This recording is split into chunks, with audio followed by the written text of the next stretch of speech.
Kailan mo nakuha ang first million mo? Pero ganun talaga, no? Pag gusto mo yung ginagawa mo, pag i-investan mo talaga. 20k na ganito is pwede to maging 50k, 100k. Di ba?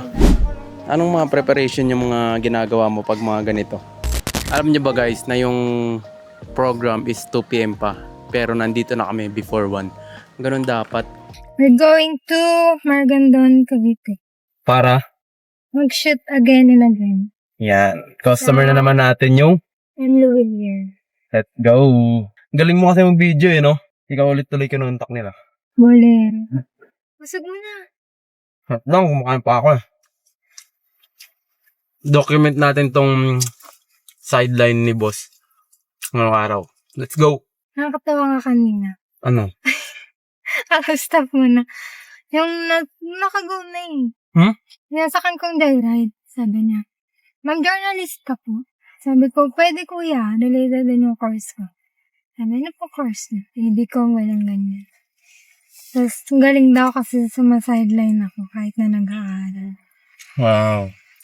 Galing. Diskarte at diploma, pinagsasabay. Tapos, nagtanong siya kanina. Go!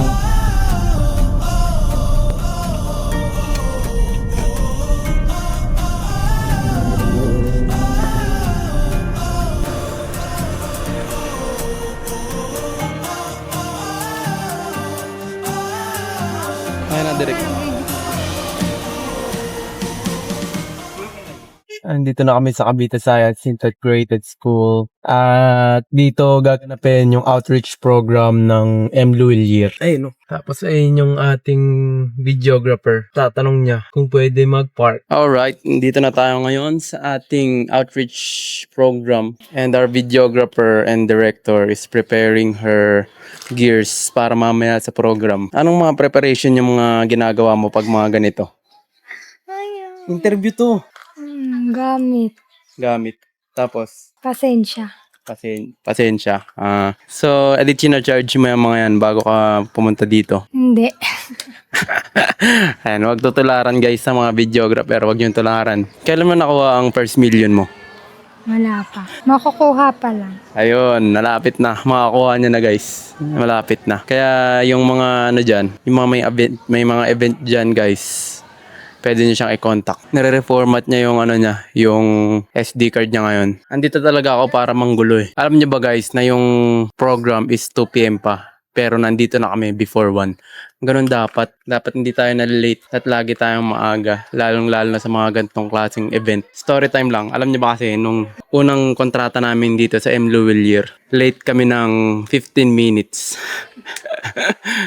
Buti na lang magaling siya mag-edit at magaling siya mag-video. Kinuha ulit siya kahit late siya nung nakaraan. Kaya ngayon, inagahan niya na. Para next time, kunin ulit siya. So, right now, while waiting for the event to start, nililinis muna niya yung gears niya and sineset up yung mga kailangan i-set up. Like, yung camera, yung lens, then yung tawag dito. Anong tawag dito? Gimbal. DJI gimbal. Hindi na naniniwala sa akin yung mga tropa ko na ganyan ko lang siyang price na bili. Magkano ba nabibili yan? 20. Diba? Ang yaman. Magkano? 13. Oh, from 20k, naging 13k. Magaling to masipag ka dapat maghanap ng discount. Magtingin ng sale. Alam niya yung diskarte guys Pero mahal pala ng mga gamit ng videographer no. Mahal, 20k? 13,000? Buti mura na yun kung nasa creative ko talaga. Mura na yung price na. Pero ganun talaga no, pag gusto mo yung ginagawa mo, pag i-investan mo talaga. Yeah. Ito rin naman yung magbibigay sa'yo ng income balang araw. So yung 20k na ganito is pwede to maging 50k, 100k, di ba? Ganun ko lang ng 10 clients. 50,000. Kunyari, TF mo 5k. Oh, 10 clients. May 50,000 ko. O, di ba? Sarap. Hassle lang ng hassle. Anong gagawin? Ito, ipupush na to. Ano ipupush? Itong, Pag ganun? Wala ba tong lock? May lock ata siya eh. pinataas siya onti. Tapos ito, yan, yan, yan. Okay na yan. Ano yun, para nang babalance? Kasi pag hindi siya balance, mali ka. Good job, Direk.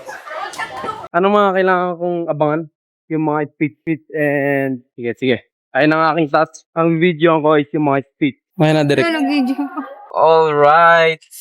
Anong masasabi mo sa event today? Super enjoy. Nahirapan ka ba mag-video? Hindi, kasi magaan kausap yung client. Nice. Kapag mabait sa'yo. Ako rin hindi ako nahirapan.